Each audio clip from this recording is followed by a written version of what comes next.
नमस्कार विद्यार्थी मित्रांनो, तुम्हा सर्वांच्या आपल्या लाडक्या द एके अकॅडमीच्या ऑनलाईन प्लॅटफॉर्मवरती मी एजी पाटील पुन्हा एकदा हृदयाच्या तळापासून स्वागत करतोय। तर विद्यार्थी मित्रांनो, आपण जिल्हा न्यायालय भरतीबाबत अति संभाव्य प्रश्न संचांची इथे माहिती बघत आहे।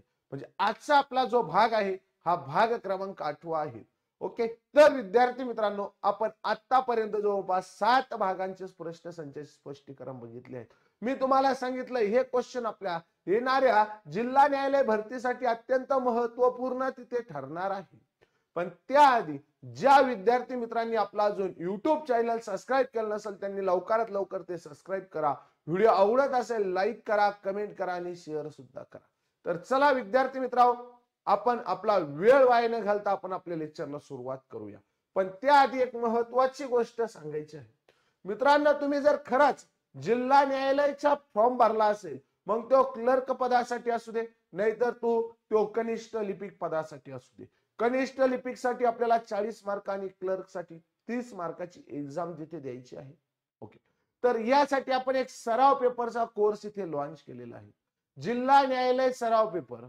हा कोर्स आपण आपल्या द एके अकॅडमीच्या ऍप वरती अपलोड केलेला आहे। ज्या विद्यार्थी मित्रांना हा कोर्स परचेस करायचा आहे त्यांनी द एके अकॅडमीचा ऍप डाउनलोड करा। तो कोर्स फक्त आणि फक्त 31 रुपयांना आपल्याला तिथे असणार आहे।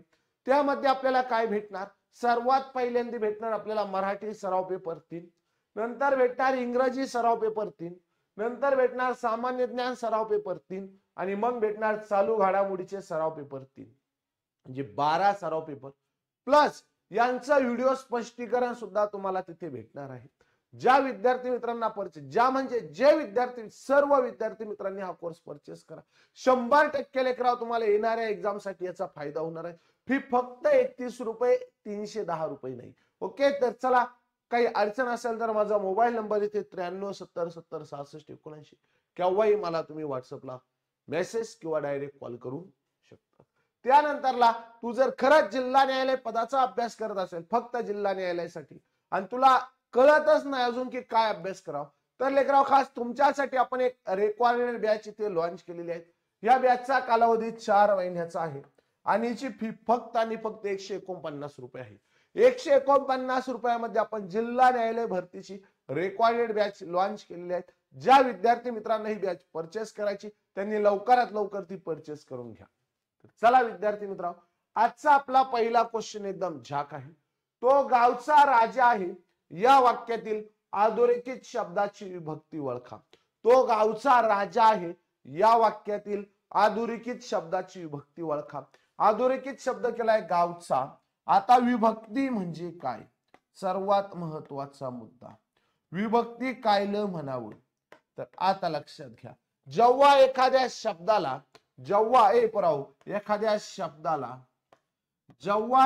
शब्दाला पाठीमागून प्रत्यय जोडलेला असतो, म्हणजे त्याला आपण प्रत्यय युक्त शब्द असे म्हणतो। जेव्हा एखाद्या शब्दाला प्रत्यय जोडून आलेला असेल तेव्हा त्याला आपण विभक्ती असे म्हणतो। तेव्हा त्याला आपण काय म्हणतो, विभक्ती युक्त शब्द असे सुद्धा म्हणतो। प्रत्यय जोडलेला असेल म्हणजे अर्थपूर्ण शब्दाला जर प्रत्यय लावला असेल तर त्याला विभक्ती प्रत्यय शब्द असे म्हणतो। अर्थपूर्ण, आता गाव हा शब्द एक अर्थपूर्ण शब्द आहे। गाव या शब्दाला काय प्रत्यय लावलाय, चा। गाव या शब्दाला काय प्रत्यय लागलाय, चा, मग याला आपण विभक्ती प्रत्यय असे म्हणतो। च, चा, ची, चे हे एका विभक्तीचे प्रत्यय आहे। गाव या शब्दाला चा हा विभक्ती प्रत्यय लागून आला, मग इथे शब्द काय तयार झाला, गावाचा। काय शब्द तयार झाला, गावाचा। काय शब्द तयार झाला, धातू साधित शब्द आपण याला म्हणतो। धातू म्हणजे प्रत्यय लावून आलेलाच, काय, गावाचा। ओके, गाव हा शब्द एक धातू साधित शब्द काय तयार झाला, गावाचा, गावाला असे शब्द तयार होतात। आता इथं काय प्रत्यय लागला, चा। ओके, मग आता आपल्याला काय करायचंय, विभक्तीचा चार्ट पाठ करायचा आहे। विभक्तीचा जर तुमचा चार्ट पाठ असेल तर लेकराव तुम्हाला या चॅप्टर वरती मार्क घेता येईल आणि 100% येणाऱ्या जिल्हा न्यायालय भरतीसाठी तुम्हाला या चॅप्टर वरती एक क्वेश्चन हमखास येणार, म्हणजे येणार किती, एक प्रश्न 100% तुम्हाला तिथे विचारला जाईल। तो गावाचा राजा आहे। गाव या शब्दाला चा हा विभक्ती प्रत्यय लागलेला आहे आणि चा हा विभक्ती प्रत्यय षष्टी विभक्तीचा आहे. षष्टी विभक्तीचे प्रत्यय आहेत च, सा, ची, चे. षष्टी विभक्तीचे विभक्ती प्रत्यय काय च, चा, ची, चे. षष्टी विभक्तीचे विभक्ती प्रत्यय काय पुराव च, चा, ची, चे. षष्टी विभक्तीचे विभक्ती प्रत्यय आहेत च, चा, ची, चे. मग इथे कोणता विभक्ती प्रत्यय लागलाय सा हा विभक्ती प्रत्यय लागलेला आहे म्हणजे 100% ही षष्टी विभक्तीचं उदाहरण आहे. कशाचं उदाहरण आहे षष्टी विभक्तीचं उदाहरण आहे. आता बघा हा चार्ट तुम्हाला पूर्ण तोंडपाठ करायचा आहे. एकूण विभक्त्या त्यांचे एक वचनी प्रत्यय त्यांचे अनेक वचनी प्रत्यय आणि त्यांचा कार्यकार्थ काय असतो. ओके हा चार्ट ज्याचा पाठ असेल तो 100% इथे आउट ऑफ मार्क घेईल. बघ आता मी तुम्हाला काय सांगितलंय षष्टी विभक्ती सांगितली. षष्टी विभक्तीचे एक वचनामध्ये काय प्रत्यय चा, ची, चे, च्या. काय प्रत्यय चा, ची, चे, च्या. षष्टी विभक्तीचे एका वचनात असणारे प्रत्यय आहेत. आणि आपल्याला काय शब्द आलता गावात चा 2018 ला विचारलेला क्वेश्चन आहे. चा हा षष्टी विभक्तीचा प्रत्यय आहे. षष्टी विभक्तीचे एक वचन आणि अनेक वचनात प्रत्यय आहे. एका वचनामध्ये चा, ची, चे, च्या आणि अनेक वचनामध्ये सुद्धा चा, ची, चे, च्या. काय चा, ची, चे, च्या. एक वचनात सुद्धा तेच प्रत्यय आणि अनेक वचनात सुद्धा तेच बघायला भेटले. चा, ची, चे, च्या, चा, ची, चे, च्या. विभक्ती प्रत्ययाचा हा चार्ट आहे. हा चार्ट सर्वांनी तोंडपाठ करायचा. आपल्या टेलिग्राम चॅनलच्या लिंक तुम्हाला खाली दिलेली आहे. ज्याला सापडत नसेल त्यानं माझा मोबाईल नंबर इथं दिलेला आहे 937070. या बघ या माझ्या मोबाईल नंबरवरती मला हाय कर तुला टेलिग्राम चॅनलची लिंक देतो. टेलिग्राम चॅनल सर्वांनी जॉईन करा. त्या टेलिग्राम चॅनलवरती ही पीपीटी आपण काल ऑलरेडी अपलोड केलेली आहे पीडीएफ स्वरूपात. मग ही पीडीएफ तुम्ही डाउनलोड करा आणि हो पूर्ण चार्ट तुमचा तोंडपाठ असणं गरजेचं आहे. आता विभक्तीचे प्रकार आहेत. पहिला विभक्ती प्रकार प्रथमा विभक्ती. विभक्तीचा पहिला जो प्रकार आहे त्याला आपण म्हणतो पुराव प्रथमा विभक्ती. प्रथमा विभक्तीला एक वचनातही प्रत्यय नाही अनेक वचनात सुद्धा प्रत्यय नाहीये. प्रथमा जी विभक्ती आहे तिला एक वचनातही प्रत्यय नाही आणि अनेक वचनात देखील प्रत्यय नाही. मग आपण म्हणू काय शकतो बघ राम, राम आंबा खातो. राम आंबा खातो. राम आंबा खातो. कार्यकार्थ काय पाहिजे तर करता. कार्यकार्थ काय पाहिजे करता. ओके करता. खाणारा कोण आहे राम आहे. रामने आंबा खाल्ला असं म्हटलं असतं तर न्यायशी तृतीय विभक्ती आली असते. पण मी काय म्हणलं फक्त राम आंबा खातो. राम आंबा खातो या वाक्यामध्ये कोणालाच विभक्ती प्रत्यय नाहीये. म्हणजे हे उदाहरण कोणत्या विभक्तीमध्ये मोडतं हे उदाहरण प्रथमा विभक्तीमध्ये मोडतं. कोणत्या विभक्तीत मोडतं प्रथमा विभक्तीत मोडतं. कसा जर कोणालाच प्रत्यय लागलेला नसेल तर त्याला प्रथमा विभक्ती असे म्हणतात. प्रथमा विभक्तीत एक वचनालाही प्रत्यय नाही अनेक वचनालाही प्रत्यय नाही. त्याचा कार्यकार्थ करता असतो. आपल्याला क्वेश्चन विचारला जाईल खालीलपैकी कोणत्या विभक्तीला प्रत्यय नसतो. प्रथमा विभक्तीला लेकरा अजिबात प्रत्यय नसतो. द्वितीय विभक्ती सला ते सलानाते. सला ते सलानाते. आता आपल्याला परत क्वेश्चन विचारला जातो बघा. द्वितीय विभक्ती बघा आणि चतुर्थ विभक्ती बघा. द्वितीय विभक्ती आणि चतुर्थ विभक्ती बघा. द्वितीय विभक्तीचे प्रत्यय सलाते एक वचनात आणि चतुर्थ विभक्तीचे प्रत्यय सुद्धा एका वचनात सलातेच आहे. द्वितीय विभक्तीचे आणि चतुर्थ विभक्तीचे एका वचनात प्रत्यय पुराव सारखेच आहे. अनेक वचनात सुद्धा सारखेच आहे. सलाते सलानाते. द्वितीय विभक्तीचे सलाते सलानाते. मग आपल्याला क्वेश्चन विचारला जाईल खालीलपैकी कोणत्या विभक्तीचे प्रत्यय सारखे आहे त्या विभक्त्यांची जोडी ओळखा. काय खालीलपैकी कोणत्या विभक्तींचे प्रत्यय सारखे आहे त्यांची जोडी ओळखा. सलाते सलानाते. सलाते सलानाते. विभक्ती प्रत्यय विभक्ती दुसरी आणि विभक्ती चौथी यांचे प्रत्यय पट्ट्यावर काय असत्या सारखे असत्या. तृतीय विभक्ती प्रत्यय न्यायशी अनेक वचनात निहिशी असं विचारतील तृतीय विभक्तीचे अनेक वचनी प्रत्यय ओळखा. ने, ई, ही, शी. पंचविभक्तीचे प्रत्यय. बाबांचे पत्र मुंबईहून आले. बाबांचे पत्र मुंबईहून आले. पंचविभक्तीमध्ये येतात विभक्ती प्रत्यय. ऊन, हून. काय येतात? ऊन, हून. पंचविभक्ती. सप्तमी विभक्तीचे विभक्ती प्रत्यय काय? त, ई, आ. त, ई, आ. एक वचनात त, ई आहे. अनेक वचनात सुद्धा त, ई आहे. संबोधन ही शेवटची विभक्ती आहे आणि या संबोधन विभक्तीत एक वचनात एकही प्रत्यय नाही. खालीलपैकी कोणत्या विभक्तीला एक वचनी प्रत्यय नसतो? संबोधन. संबोधन या विभक्तीला एक वचनी प्रत्यय नसतो, तर अनेक वचनामध्ये नो हा प्रत्यय आहे आणि त्याचा कार्यकार्थ संबोधन आहे असं विचारतील. सप्तमी विभक्तीचा कार्यकार्थ काय? अधिकरण. षष्ठी विभक्तीचा कार्यकार्थ संबोधन. पंचमी विभक्तीचा अपादन. चतुर्थ विभक्तीचा संप्रादन. तृतीय विभक्तीचा करण. द्वितीय विभक्तीचा कर्म आणि प्रथम विभक्तीचा कर्ता.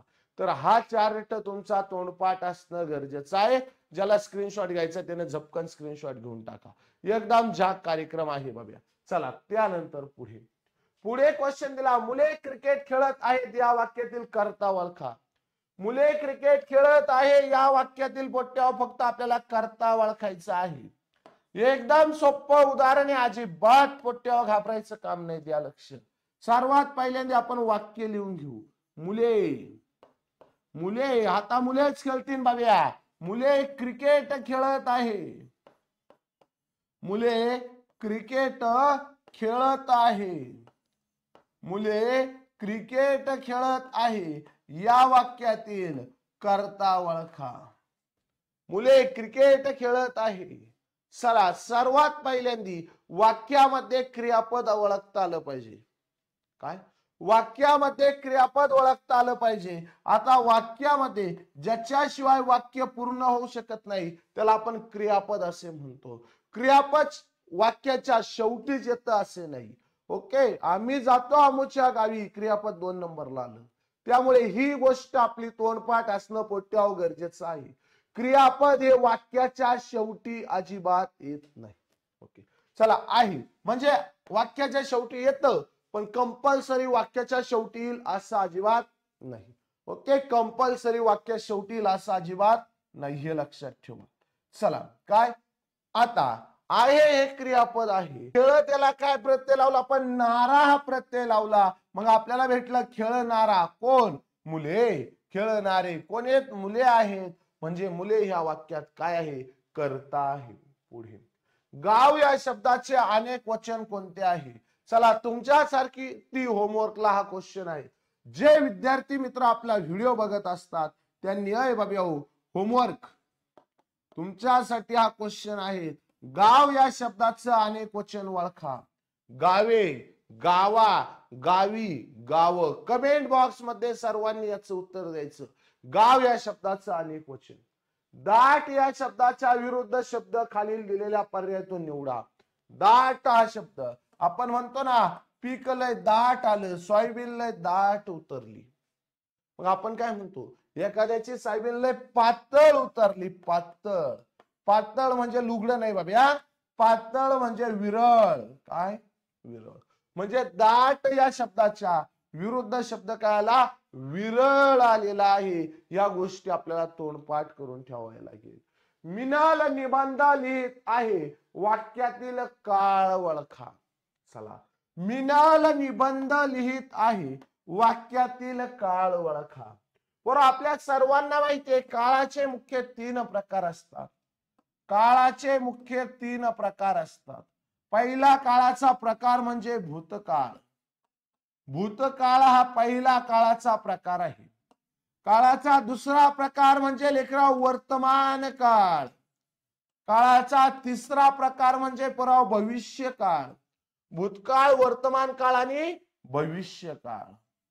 आता सर्वात पहिल्यांदी तुला जर वाक्यामध्ये क्रियापद ओळखता आलं तर तुला वाक्यातला काळ ओळखता येईल. तुला जर वाक्यात क्रियापद समजलं तर तुला वाक्यात काळ समजेल. काय? क्रियापद हे काळाचा क्रियात्मक व काय बाबा महत्वाचा घटक आहे. काय क्रियापद. क्रियापदाशिवाय काळ समजत नाही. म्हणजे काळ समजून घेण्याआधी वाक्यातलं क्रियापद समजून घ्यावं लागेल. मग मी लिहिलं रामने आंबा खाल्ला. रामने आंबा खाल्ला. ओके, रामने आंबा खाल्ला आहे. रामने आंबा खाल्ला आहे किंवा रामने आंबा खाल्ला होता असं लिहिलं. रामने आंबा खाल्ला होता पहिलं उदाहरण. दुसरं उदाहरण लिहिलं राम आंबा खात होता. राम आंबा खातो एवढंच लिहिलं. राम आंबा खातो. तिसरं उदाहरण लिहिलं राम आंबा खाईल. राम आंबा खाईल. आता लक्षात घ्या बघा, राम आंबा खाईल. रामने खाल्ला होता काय आंबा. रामने आंबा खाल्ला होता असं म्हटलं तरी चालेल. राम आंबा खातो. राम आंबा खातो. राम आंबा खाईल. पाय बघा किती उदाहरणे, 3. रामने खाल्ला होता काही पण आंबा म्हणू. राम आंबा खातो. राम आंबा खाईल. ओके, आता या वाक्यामध्ये ज्या शब्दाशिवाय वाक्य पूर्ण होत नाही त्याला क्रियापद म्हणायचं. रामने खाल्ला काय होता. रामने खाल्ला होता. आता वाक्यामध्ये होता हा शब्द काढून टाकला, आपलं वाक्य तयार झालं. फक्त रामने खाल्ला, पण काय हा नाही काहीतरी होता म्हणजे होता हे या वाक्यात काय आलं, क्रियापद आलं. ओके, राम आंबा खातो. खातो हे वाक्यातलं काय आलं, क्रियापद. राम आंबा खाईल. खाईल हे वाक्यातलं काय आलं, क्रियापद. द्या लक्षात. जर भूतकाळ वाक्य ओळखायचे असेल, जर भूतकालीन वाक्य ओळखायचे असेल तर क्रियापद हे होता, होतो, होती असं असतं. होता, होतो, होती. होता, होतो, होती पाठच करून ठेवायचं. होतो, होती काय पाठ करून ठेवायचं. जर तुम्हाला भूतकाळ ओळखायचा असेल तर क्रियापद होता, होतो, होती असं असेल. राम आंबा खात होता. राम आंबा खात होती. राम आंबा खात होता. ओके, होता, होतो, होती. ओके, चला. जर तुम्हाला वर्तमानकालीन वाक्य ओळखायचं असेल तर आहे, करतो. राम अभ्यास करतो.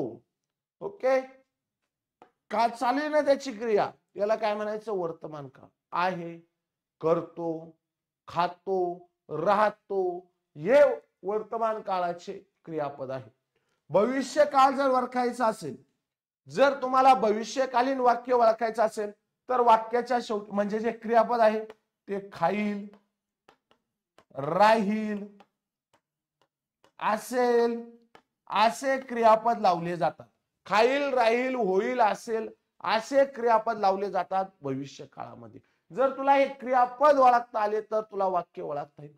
आता तुला वर्तमान काळावरती उदाहरण दिलंय मागचं. काय उदाहरण आहे, मिनल निबंध लिहित आहे. काय, मिनल निबंध लिहित आहे. तुला 100% फिक्स झालं की हे वर्तमानकालीन उदाहरण आहे. मिनल निबंध लिहित आहे. मिनल निबंध लिहित आहे. मिनल निबंध लिहित आहे. ओके, आहे यावरून तुला कळालं हे वर्तमानकालीन आहे. काय आहे यावरून काय कळालं तुला, वर्तमानकालीन आहे. पण वर्तमान काळाचे सुद्धा 4 प्रकार पडतात. पहिला साधा वर्तमान काळ. दुसरा अपूर्ण किंवा चालू वर्तमान काळ. अपूर्ण किंवा चालू वर्तमान काळ. तिसरा पूर्ण वर्तमान काळ. आणि चौथा रीती वर्तमान काळ. रीती वर्तमान काळ. ओके, हे वर्तमान काळाचे 4 प्रकार पडले. आता साधा वर्तमान काळ म्हणजे सिंपल. ह्यो कसा ओळखायचा. सिंपल वर्तमान काळ, आजी गोष्ट सांगते, गवळी धार काढतो, बाबा शेतात चालले, आई स्वयंपाक करते. साध्या वर्तमान काळाचे वाक्य नेहमी 3 शब्दात असतं पुराव. लक्षात ठेवा. काय, आई स्वयंपाक करते, आई गोष्ट सांगते, गोष्ट सांगते, गवळी धार काढतो. अपूर्ण वर्तमान काळ म्हणजे जर वाक्य वर्तमानकालीन आहे असा अर्थबोध झाला असेल आणि ते वाक्य जर चालू असेल किंवा ते वाक्य पूर्ण झाले नसेल तर त्याला अपूर्ण वर्तमान काळ म्हणायचं. कसं? आई गोष्ट सांगत आहे.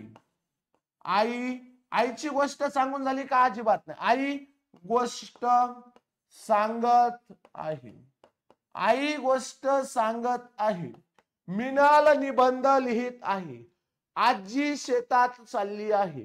बाबा शेतात चालले आहे. आई भांडे घासत आहे. म्हणजे क्रिया काय? चालू आहे.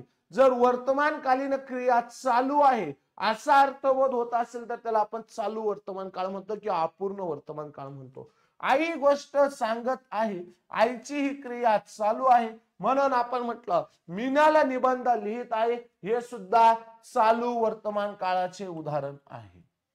लिहित आहे. आता पूर्ण वर्तमान काळाचे उदाहरण. आईने गोष्ट सांगितली आहे. आईने गोष्ट सांगितली आहे. आईने गोष्ट सांगितली आहे. आता तुम्हाला मी सांगितलंय मिनलने निबंध लिहिला आहे. मिनल निबंध लिहिते साधा वर्तमान काळ. मिनल निबंध लिहित आहे चालू वर्तमान काळ. मिनलने निबंध लिहिला आहे पूर्ण वर्तमान काळ. मी तुम्हाला काय सांगितलंय? जर तुम्हाला वर्तमानकालीन वाक्य ओळखायचं असेल तर क्रियापद काय जोडा? आहे. ओके. आता आहे क्रियापद लावलं आणि वाक्य जर पूर्ण झालंय असा तुला अर्थबोध होत असेल तर त्याला तो पूर्ण वर्तमान काळ असे म्हणावं. मग मिनलने निबंध लिहिला आहे असं आलं असतं तर पूर्ण वर्तमान काळ म्हटलं असतं. रीती वर्तमान काळ काय? रीती वर्तमान काळ म्हणजे काय? जर वर्तमानकालीन वाक्याची क्रिया वारंवार घडते असा अर्थबोध होत असेल, जर वर्तमानकालीन वाक्याची क्रिया वारंवार घडते असा अर्थबोध होत असेल तर त्याला रीती वर्तमान काळ म्हणायचं. आई गोष्ट सांगत असते. आई गोष्ट सांगत असते. आई गोष्ट सांगत असते. सांगत असते. मिनाल निबंध लिहित असते. बाबा शेतात जात असतात. गवळी धार काढत असतो किंवा राहतो. आई गोष्ट सांगत राहते असं म्हटलं तरी चालेल.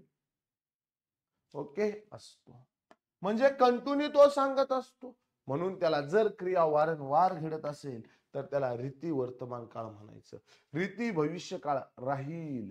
रीती भूतकाळ असे. आम्ही शेतात जात असे भूतकाळात घडलेली वारंवार क्रिया. गवळी धार काढत राहील भविष्य काळात घडलेली वारंवार क्रिया. गवळी धार काढत आहे ही चालू वर्तमान काळ झाला. पण गवळी धार काढत असतो ह्यो रीती वर्तमान काळ झाला. चला पॉइंट क्लिअर? येस यांनो. व्हिडिओ आवडत असेल तर नक्की लाईक करा, कमेंट करा, शेअर करा. गुगमाल राष्ट्रीय उद्यान कोठे आहे? गुगमाल नॅशनल पार्क कोठे आहे?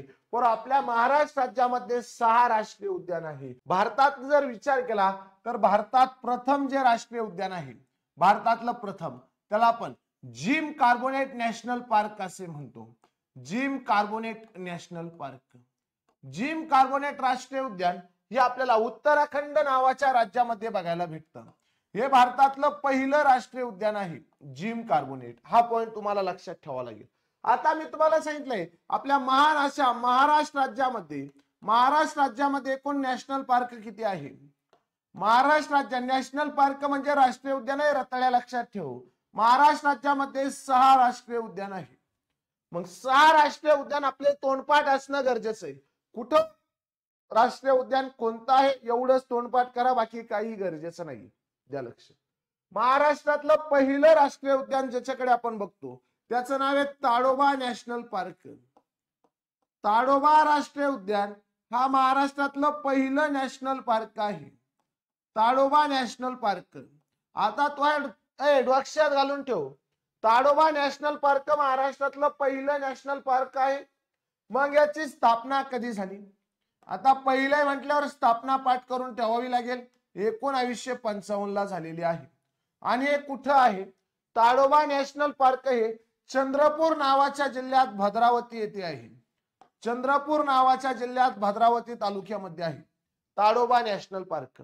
महाराष्ट्रातलं पहिलं राष्ट्रीय उद्यान आहे आणि ताडोबा राष्ट्रीय उद्यान आपल्यासाठी खूप महत्वाचं आहे, कारण आशिया खंडातील सर्वात उत्तम मगर पालन केंद्र येथे आहे. पहिला पॉइंट क्लिअर. दुसरं राष्ट्रीय उद्यान, महाराष्ट्रातील दुसरे राष्ट्रीय उद्यान नावेगाव नॅशनल पार्क घेऊयात. नावेगाव राष्ट्रीय उद्यान नॅशनल पार्क हे कुठं आहे? महाराष्ट्राच्या पूर्वेकडचं नॅशनल पार्क आहे. महाराष्ट्राच्या पूर्वेकडचं, महाराष्ट्राच्या सर्वात पूर्वेकडचं नॅशनल पार्क आहे, ज्याला आपण तलावांचा जिल्हा म्हणतो. या तलावांच्या जिल्ह्यामध्ये गोंदिया, गोंदिया हा तलावांचा जिल्हा आहे, तर भंडारा सुद्धा तलावांचा जिल्हा आहे. अहमदनगर हा विहिरींचा जिल्हा आहे. गोंदिया नावाच्या जिल्ह्यामध्ये आहेत नवेगाव. 3 नंबरचं national park Patkar. National park 3 नंबरचं पाटकर. गुगमाळ नॅशनल पार्क, गुगमाळ राष्ट्रीय उद्यान, गुगमाळ नॅशनल पार्क हे कुठं आहे? तर गुगमाळ नॅशनल पार्क म्हणजे इंदिरा गांधी नॅशनल पार्क आपण त्याला म्हणतो. हे आपल्याला कुठे बघायला भेटतं? तर अमरावती नावाच्या जिल्ह्यामध्ये बघायला भेटतं. अमरावती, अमरावती नावाच्या जिल्ह्यामध्ये पुराव 2 तालुक्यांचा समावेश होतो. पहिला म्हणजे धारणी, दुसरा म्हणजे चिखलदरा. या धारणी आणि चिखलदरा नावाच्या तालुक्यामध्ये आहेत. धारणी आणि चिखलदरा याचे 2 पॉइंट आपल्याला आयएमपी लक्षात ठेवायचे. कोणाचे? गुगमाळ नॅशनल पार्कचे. पहिला आयएमपी पॉइंट म्हणजे हे महाराष्ट्रातलं पहिलं नॅशनल, आपलं सर्वात मोठं आहे, सर्वात मोठे आहे. महाराष्ट्रातले सर्वात मोठे नॅशनल पार्क कोणते? गुगमाळ नॅशनल पार्क आहे. सर्व झाल्यानंतर तू याचा स्क्रीनशॉट घेणार. ओके. महाराष्ट्रातलं सर्वात मोठे नॅशनल पार्क कोणते? गुगमाळ नॅशनल पार्क आहे. आणि दुसरा आयएमपी पॉइंट सांगा मास्तर. दुसरा आयएमपी पॉइंट म्हणजे हे गावीलगत टेकड्यांमध्ये आहे. गावीलगत टेकड्या, त्याला आपण सातपुडा पर्वतरांग म्हणतो. गावीलगत टेकड्यांमध्ये आहे. 4 नंबरचं नॅशनल पार्क तुला पाठ करावं लागेल. 4 नंबरचं नॅशनल पार्क म्हणजे संजय गांधी राष्ट्रीय उद्यान. काय? संजय गांधी नॅशनल पार्क आपण त्याला म्हणतो. Sanjay Gandhi national park. संजय गांधी राष्ट्रीय उद्यानाचा समावेश कुठे होतो? योही पॉइंट आपल्यासाठी गरजेचा आहे. Sanjay Gandhi national park. आता लक्षात घ्या, संजय गांधी नॅशनल पार्कचं जुनं नाव आहे बोरीवली नॅशनल पार्क. हे ठाणे आणि मुंबई उपनगर या 2 जिल्ह्यांमध्ये आहे. ठाणे आणि मुंबई उपनगर. आता मोस्ट आयएमपी पॉइंट हा आहे की हे नॅशनल पार्क महाराष्ट्रातील सर्वात लहान आहे. सर्वात लहान आहे. महाराष्ट्रात सर्वात लहान नॅशनल पार्क आहे. कन्यार लेणी ते आपल्याला बघायला भेटते, बौद्धांच्या काळात कोरलेली. सर्वात लहान नॅशनल पार्क संजय गांधी आहे. सर्वात मोठा गुगमाळ आहे. हे पॉइंट क्लिअर झाले. त्यानंतरला 5 नंबरचा राष्ट्रीय उद्यान तुला पाठ करायचंय. महाराष्ट्रातलं 5वं नॅशनल पार्क पेंच राष्ट्रीय उद्यान. याला पंडित जवाहरलाल नेहरू असे सुद्धा म्हणतात. पंडित जवाहरलाल नेहरू नॅशनल पार्क असे सुद्धा म्हणतात. पेंच राष्ट्रीय उद्यान. पेंच राष्ट्रीय उद्यान आपल्याला बघायला भेटतं पुराव नागपूर मध्ये. कुठे बघायला भेटतं? नागपूर या जिल्ह्यामध्ये. पेंच नॅशनल पार्क बघायला भेटतं नागपूर मध्ये. आणि त्यानंतरला महाराष्ट्रातलं मोस्ट आयएमपी नॅशनल पार्क, त्याचं नाव आहे चांदोली नॅशनल पार्क. 6 नंबरचं चांदोली राष्ट्रीय उद्यान. आता चांदोली नॅशनल पार्कचा समावेश 4 जिल्ह्यांमध्ये होतो. चांदोली नॅशनल पार्क याची स्थापना 2004 साली झालेली आहे. हे महाराष्ट्रातलं 6वं आणि नवीन नॅशनल पार्क आहे, म्हणजे राष्ट्रीय उद्यान आहे. याची स्थापना 2004 साली झालेली आहे. हे महाराष्ट्रातलं सर्वात उत्तम असं आपण म्हणतो ना नॅशनल पार्क आहे. इथं फुलपाखरांचा स्वर्ग म्हणून ओळखलं जातं. चांदोली राष्ट्रीय उद्यानाला फुलपाखरांचा स्वर्ग म्हणतात. पूर्णपणे सह्याद्रीमध्ये याचा समावेश आहे. पूर्णपणे सह्याद्रीमध्ये याचा समावेश आहे. हे 4 जिल्ह्यांमध्ये आहे. 4 जिल्ह्यांपैकी पुणे प्रशासकीय विभागातले 3 जिल्हे आहेत. पुणे प्रशासकीय विभाग, पुणे प्रशासकीय विभागात एकूण 5 जिल्हे आहेत. या 5 जिल्ह्यांपैकी पुणे प्रशासकीय विभागाच्या 3 जिल्ह्यांचा समावेश चांदोली नॅशनल पार्क मध्ये होतो किंवा चांदोली नॅशनल पार्कचा समावेश पुणे प्रशासकीय विभागाच्या 3 जिल्ह्यांमध्ये होतो. पुणे प्रशासकीय विभागातला पहिला जिल्हा कोणता, तर सांगली नावाचा जिल्हा. त्यानंतरला सातारा नावाचा जिल्हा, सातारा नावाचा जिल्हा. आणि त्यानंतरला तिसरा जिल्हा आहे काय, कोल्हापूर, कुस्तीगारांचा जिल्हा. सोलापूर मध्ये चांदोली राष्ट्रीय उद्यान येत नाही, लक्षात ठेवा. चांदोली नॅशनल पार्क पुणे प्रशासकीय विभागाच्या 3 जिल्ह्यांमध्ये आणि एक चौथा जो जिल्हा आहे तो कोकणाचा आहे. चौथा रत्नागिरी नावाचा जिल्हा आहे, तो कोकणाचा आहे. रत्नागिरी, कोकण प्रशासकीय विभाग, कोकण प्रशासकीय विभाग. आता लक्षात घे, चांदोली नॅशनल पार्क हे 2004 मध्ये स्थापन झालेलं आहे. महाराष्ट्रातलं नवीन राष्ट्रीय उद्यान आहे. याची स्थापना झाली 2004 मध्ये. पुणे प्रशासकीय विभाग मधील सांगली, सातारा, कोल्हापूर आणि कोकण प्रशासकीय विभागातलं रत्नागिरी या 4 जिल्ह्यांमध्ये याचा समावेश होतो, लक्षात ठेवा. ना रायगड येतो ना सोलापूर येतो. सातारा, सांगली, कोल्हापूर आणि रत्नागिरी. सातारा, सांगली, सोलापूर आणि रत्नागिरी. सातारा, सांगली, कोल्हापूर, सोलापूर नाही, सातारा, सांगली, कोल्हापूर आणि रत्नागिरी यांचा समावेश चांदोली नॅशनल पार्क मध्ये होतो. चला याचा चांगला स्क्रीनशॉट मारून घ्या.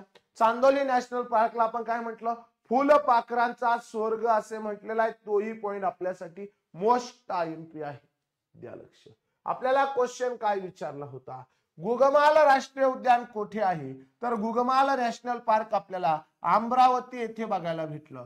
बोरीवली नॅशनल पार्क हे मुंबईमध्ये आहे, मुंबई आणि ठाण्यामध्ये. गोंदियामध्ये नावेगाव नॅशनल पार्क आहे. तर चंद्रपूर मध्ये आपल्याला काय बघायला भेटलं, ताडोबा नॅशनल पार्क बघायला भेटलं. ताडोबा नॅशनल पार्क चंद्रपूर मध्ये आहे. चला पुढे, पांढरे सोने पिकवणारा जिल्हा खालील पैकी कोणता. पांढरे सोने म्हणजे यवतमाळ नावाच्या जिल्ह्याला पांढऱ्या सोन्याचा जिल्हा असे म्हणतात, कारण इथं कापसाचं उत्पादन घेतलं जातं. पांढरे सोने, पांढरे सोने पिकवणारा जिल्हा आहे. ओके. आता यवतमाळ बघूया. यवतमाळ जिल्ह्यामध्ये 16 तालुके आहेत. सर्वाधिक तालुके असणारा जिल्हा सुद्धा यवतमाळ आणि नांदेड आहे. भंडारा नावाच्या जिल्ह्याला विहिरी, आपण तलावांचा जिल्हा म्हणतो, तलावांचा जिल्हा. गोंदियाला सुद्धा आपण तलावांचा जिल्हा म्हणतो. नागपूर संत्रीचा जिल्हा, नारंगी शहर, संत्रीचा जिल्हा, नारंगी शहर, नारंगी शहर. त्यानंतरला भारताची मध्यवर्तीय शहर, भारताचे 0 पॉइंट सिटी, 0 पॉइंट सिटी, भारताची 0 पॉइंट सिटी नागपूर आहे. संत्रीचं शहर आहे, नारंगी शहर आहे. कोणतं, नागपूर. गुलाबी शहर जयपूर, तर नारंगी शहर नागपूर. चला पुढे, अमरकंटक या ठिकाणी कोणत्या नदीचा उगम झालेला आहे. मी कालच्या मॅप मध्ये तुम्हाला नद्या दाखवल्या होत्या. तर बघा, सिंधू नदीचा उगम झालाय कैलास मानस सरोवराजवळ. कैलास मानस सरोवर हा क्वेश्चन सुद्धा आपल्याला विचारलेला आहे. कैलास मानस सरोवराजवळ सिंधू नदीचा उगम झालेला आहे. सिंधू नदी ही बघा तिबेट मध्ये उगम पावलेली आहे आणि पश्चिमेकडे वाहिलेली आहे. मोठा विस्तार आहे. भारत, चीन, पाकिस्तान, अफगाणिस्तान एवढ्या देशांमध्ये विस्तार आहे. नर्मदा नदीचा उगम अमरकंटक मध्य प्रदेशात झालेला आहे. नर्मदा नदी ही 1325 किलोमीटर वाहत जाते. महाराष्ट्रात फक्त नंदुरबार नावाच्या जिल्ह्यातून वाहते. महाराष्ट्रात फक्त 54 किलोमीटर वाहते. महाराष्ट्राची सर्वात उत्तरेकडची नदी आहे. भारताची सर्वात लांब पश्चिम वाहिनी नदी आहे. भारताची सर्वात लांब पश्चिम वाहिनी नदी आहे कोणती, नर्मदा. पुढे, भारतातील पहिला रेल्वे मार्ग मुंबई ते ठाणे कधी सुरू झाला किंवा कोणत्या वर्षी सुरू झाला. भारतातला पहिला रेल्वे मार्ग मुंबई ते ठाणे या दरम्यान कोणत्या वर्षी सुरू झाला? द्या लक्ष. भारतामध्ये ब्रिटिशांचं वर्चस्व होतं आणि ब्रिटिशांचा भारतीय गव्हर्नर होता, भारतीय गव्हर्नर जनरल. ब्रिटिशांचा भारतीय गव्हर्नर होता, लय हौसी होता, म्हणून त्याचं नाव होतं लॉर्ड डलहौसी. काय होतं बाब्या? लॉर्ड डलहौसी हे त्याचं नाव होतं. लॉर्ड डलहौसीने 16 एप्रिल लॉर्ड डलहौसीने 16 एप्रिल 1853 ला भारतात रेल्वे सुरू केली. भारतातली पहिली रेल्वे 24 मैल 34 किलोमीटर धावली. ओके, ती मुंबई ते ठाणे या दरम्यान धावली. मुंबई ते ठाणे या दरम्यान धावली. या रेल्वेला 14 डबे होते, त्यात 400 प्रवासी होते. नाना शंकर शेठ यांच्या सहित 400 प्रवासी होते. या रेल्वेला 3 इंजिन होते. हे इंजिन तुला पाठ करून ठेवावे लागेल. साहेब, सिंधू आणि सुलतान. या रेल्वेला 3 इंजिन होते. साहेब, दुसरं सिंध, तिसरं सुलतान. साहेब, सिंध आणि सुलतान हे 3 इंजिन असणारी ही रेल्वे होती. ओके, 1925 ला भारतात इलेक्ट्रॉनिक रेल्वे सुरू झाली. 1930 मध्ये दख्खनची राणी, दख्खन किंग आपण त्याला म्हणतो, दख्खनाची राणी ही रेल्वे 1930 ला सुरू झाली मुंबई ते पुणे दरम्यान. त्यानंतरला महाराष्ट्र एक्सप्रेस ही कोल्हापूर ते गोंदिया धावते. महाराष्ट्र एक्सप्रेस ही कोल्हापूर ते गोंदिया धावते, लक्षात ठेवा. महाराष्ट्र एक्सप्रेस कोल्हापूर ते गोंदिया या दरम्यान धावते. भारताचा गव्हर्नर लॉर्ड डलहौसी यानं 1853 ला रेल्वे सुरू केली, ती मुंबई ते ठाणे दरम्यान. ओके, द्या लक्ष. कुठे पहिली रेल्वे कधी सुरू झाली? 1853, 16 एप्रिल 1853. ऑप्शन क्रमांक 3 याचं योग्य उत्तर आहे. भारतातील कोणत्या शहराला गुलाबी शहर म्हटले आहेत? आता सांगितलं. भारतातील राजस्थानची राजधानी असणाऱ्या जयपूर नावाच्या शहराला आपण गुलाबी शहर असे म्हणतो, तर नारंगी शहर नागपूरला म्हणतो. पुढे, बंगालची फाळणी कोणत्या व्हाईसरॉयच्या काळात झाली? बंगालची फाळणी करणार होते आपल्या सर्वांना माहितीये, तर 1905 मध्ये. बंगालची फाळणी 1905 मध्ये करण्याची घोषणा शिमल्यावरून, हिमाचल प्रदेशाची राजधानी आता शिमल्यावरून लॉर्ड कर्झन या गव्हर्नरने केली. लॉर्ड कर्झन नावाच्या गव्हर्नरने केली. 1909 चा मॉर्लो मिंटो सुधारणा कायदा आणि जॉर्ज पंचमचे भारतात आगमन या 2 गोष्टींमुळे बंगालची फाळणी खरी रद्द झालेली आहे. तर लॉर्ड कर्झन नावाच्या ब्रिटिश गव्हर्नरने बंगालच्या फाळणीची घोषणा 1905 मध्ये शिमल्यावरून दिली. हा पॉइंट लक्षात ठेवा. महाराष्ट्र स्थापनेच्या वेळेस एकूण किती तालुके होते?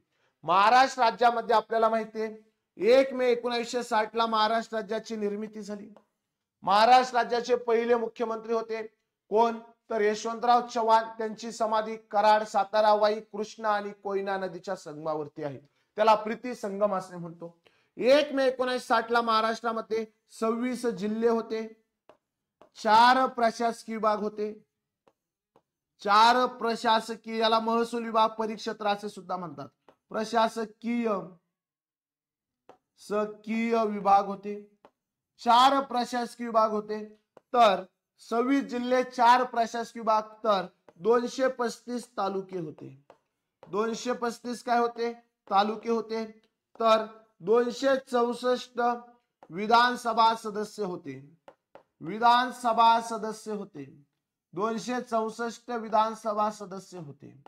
हे कधी होता? 1 मे 1960 ला. 1 मे 1960 ला महाराष्ट्रामध्ये 26 जिल्हे होते, 4 प्रशासकीय विभाग होते, 235 तालुके होते, 264 विधानसभा सदस्य होते. जर आज विचार केला आज रोजी, तर आज रोजी महाराष्ट्र राज्यामध्ये 36 जिल्हे आहे. आज रोजी महाराष्ट्र राज्यामध्ये 36 जिल्हे आहे, 358 तालुके आहेत. 355 आणि ते वरचे 358 तालुके आहेत. त्यानंतरला 6 प्रशासकीय विभाग आहे. प्रशासकीय विभाग नवीन प्रशासकीय विभागे अमरावती आणि नाशिक. त्यानंतरला 288 विधानसभा सदस्य आहे. विधानसभा सदस्य 288 आहे. हे आज रोजी आहे. म्हणजे तेव्हा महाराष्ट्राच्या स्थापनेवेळी 235 तालुके महाराष्ट्र राज्यामध्ये होते. तर द्या लक्ष. पुढील क्वेश्चन काय बघा. भारताच्या लोकसभेची सदस्य संख्या किती आहे? भारताच्या लोकसभेमध्ये किती सदस्य आहेत? तर लेकराओ आता लक्षात घ्या. लोकसभेमध्ये 550 सदस्य असायला पाहिजे. किती? 550 याचं योग्य उत्तर पाहिजे.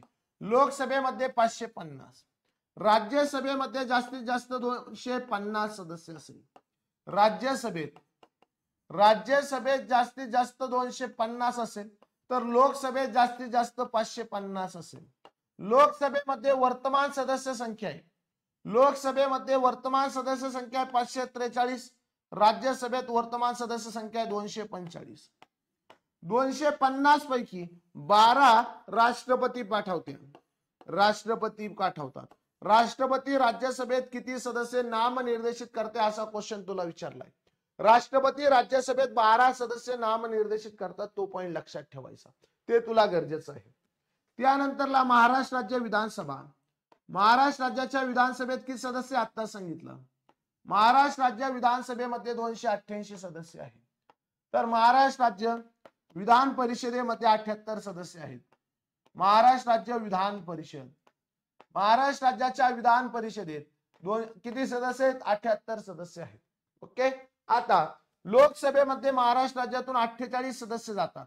महाराष्ट्र राज्यातून लोकसभेत 48 जातात, तर राज्यसभेत 19 सदस्य जातात. हे पॉइंट लक्षात ठेवा. आणि दोघे मिळून संसद तयार होते आणि संसदेमध्ये 67 सदस्य महाराष्ट्र राज्याचे आहेत. संसदेमध्ये 67 सदस्य महाराष्ट्र राज्याचे आहेत. तर ही 499 ची रेकॉर्डेड बॅच आहे. ज्या विद्यार्थी मित्रांनी ही बॅच परचेस करायचे, सरळ सेवेसाठी सगळीकडे लागू होते. 1 वर्षाचा कालावधी. त्यात मराठी व्याकरण, इंग्लिश व्याकरण, सामान्य ज्ञान, चालू घडामोडी, गणित बुद्धिमत्ता सर्व शिकवलं जाईल. 1 वर्षाचा कालावधी. सुंदर बॅच रेकॉर्डेड आहे आणि 90% सिलेबस कंप्लीट झालेला आहे. ज्या विद्यार्थी मित्रांना बॅच परचेस करायची, 27 सराव पेपर हे पीडीएफ स्वरूपात नोट्स. त्यांनी द एके अकॅडमीचे ऍप डाउनलोड करा किंवा माझा मोबाईल नंबर इथे किंवाही मला व्हॉट्सअपला कॉल करू, व्हॉट्सअपला मेसेज करा किंवा कॉल करू शकता. तर चला विद्यार्थी मित्रांनो, भेटूया पुढील लेक्चर मध्ये. तोपर्यंत चांगला अभ्यास करा. होमवर्क साठी जो क्वेश्चन तुम्हाला दिलेला आहे त्याचं कमेंट बॉक्स मध्ये तुम्ही नक्की काय करणार? उत्तर देणार. गाव या शब्दाचं अनेक क्वेश्चन. ओके. तर चला विद्यार्थी मित्रांनो, भेटूया पुढील लेक्चर मध्ये. तोपर्यंत चांगला अभ्यास करा. Thank you so much.